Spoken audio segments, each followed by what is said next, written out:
Relentless Canyon, this looks more difficult than it really is. This was done before hotfix 1 or 2.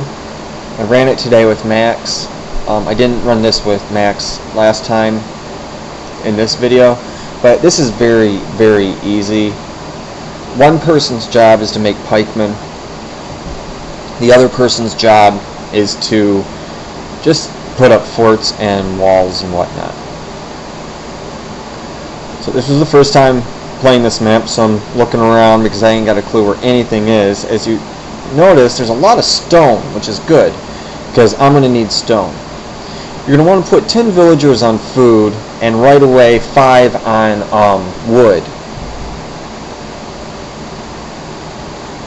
Now, as you can look at my advisors, I have the fort advisor for age 4, and I have build forts faster for age 3.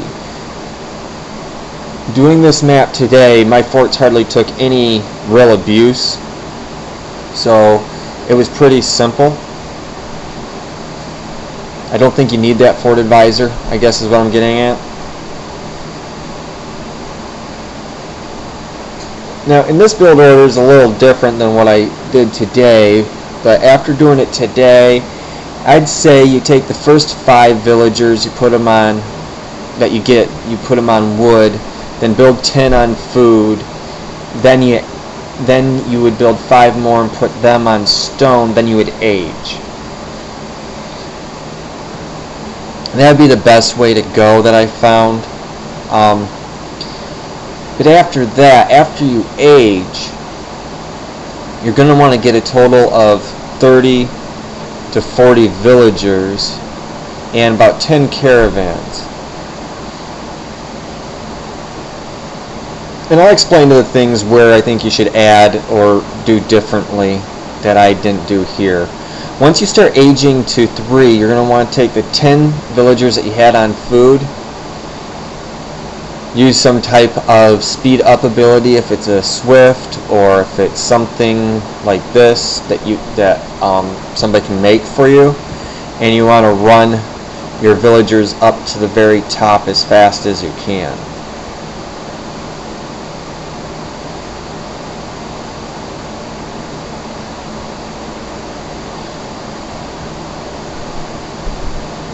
And now your job as player 1 is to just only make towers and forts.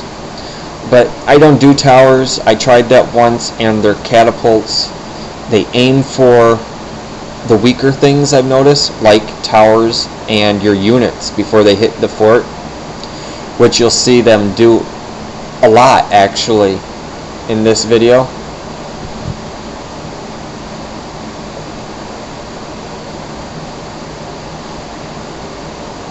You're going to want to leave one way in,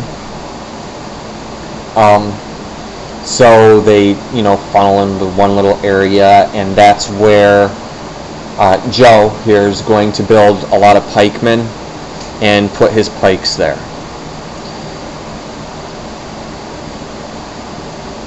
I apologize about that spinny thing when I made this video between every section. It did that. It was only supposed to do that at the very beginning, and it was a bad edit on my point. Normally right now, right this second, with all these villagers collecting stone up here, you'd want to make a trade route right there, right next to the stone, and make 10 caravans going south to your original, or your co-op's original town center. That made things a lot easier for me. That was one of the things that I didn't do so well on this run.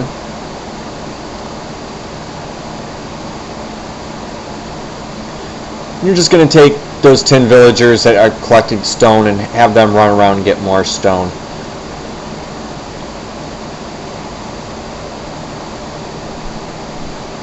Now, this is where I would tell you to stop building forts and use this area as the funnel. Okay, right where that last fort that I just built, use that as the area for to funnel them in, instead of using, see right here, I'm moving around too much. Right there. I wouldn't place that fort. I'd let them funnel in here instead of around the corner. Joe had a little bit of a hard time holding them off around the corner.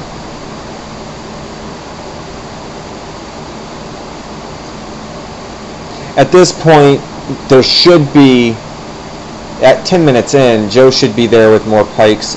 But again, this was our first time. Him not knowing the map, me not knowing the map. And right here where those elephants are attacking, you just wall that section off and just use this ramp area as your entrance. And then you would place pikemen or a cavalry unit. Anything with a pike would be best.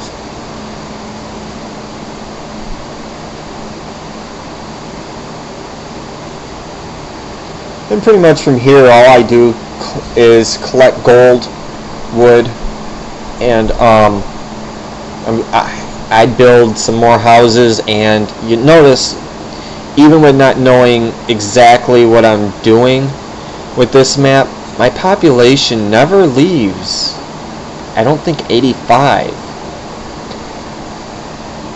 A good learning tool about this video is you'll see that their cats attack my paladins before they hit the forts sometimes. So, simple thing, and just you guys build your paladins and move them back farther.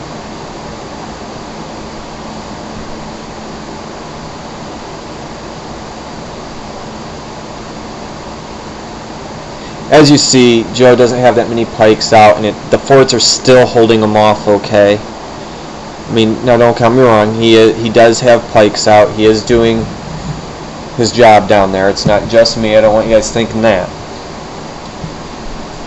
It's just that he's just not getting them out in mass numbers to where he has enough down there. See where that catapult is? You'd wall that area off, and where I walled up here, you'd leave that open.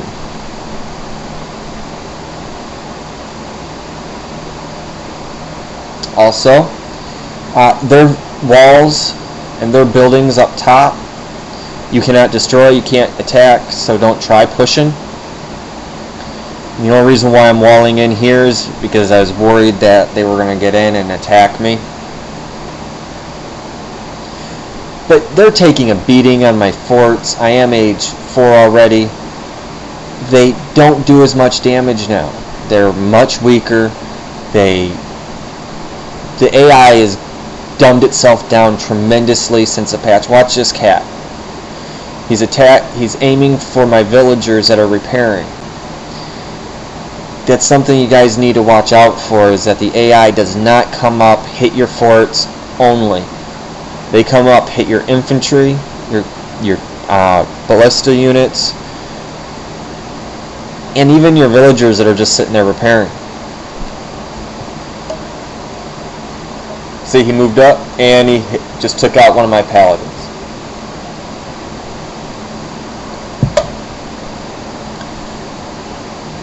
So it's a good learning video.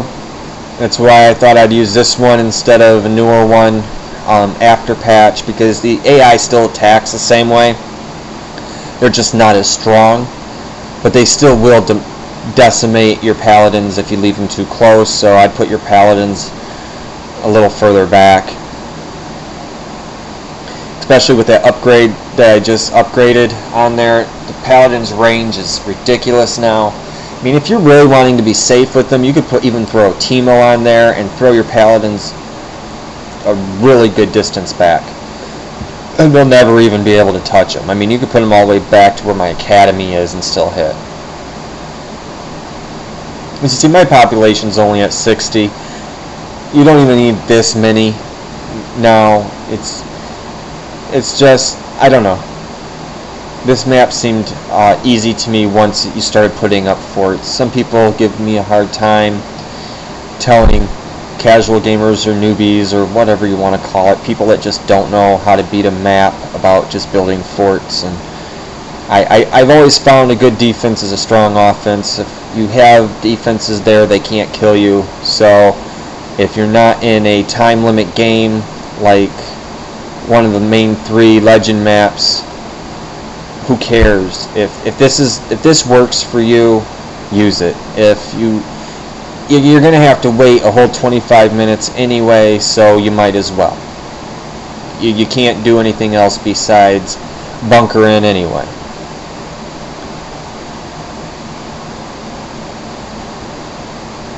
See, as those cats keep coming up, they keep attacking, they keep going right for my units.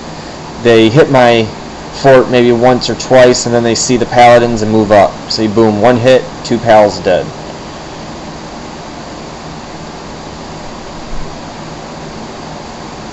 Looking back, I wish I just moved them further back instead of trying to repair them every attack. Like, it looks better. It makes me look pretty stupid now, but I guess that's what happens when you look back at videos.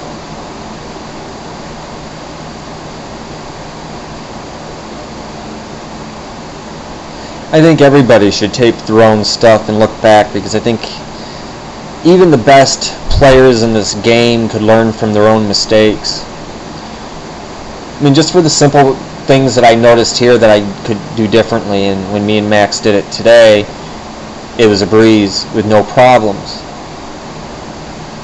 I lost no paladins because I was far enough back. You see, I should have a lot of paladins, but I only have 1. It just gives you an idea on how the AI thinks now instead of how it used to. The AI used to attack your defenses and only defenses, because that was what was first there, but now those cats will move up for those, even their troops. If you have bowmen or gastros attacking your base and they see troops there, they're going to move up and they're going to hit the troops.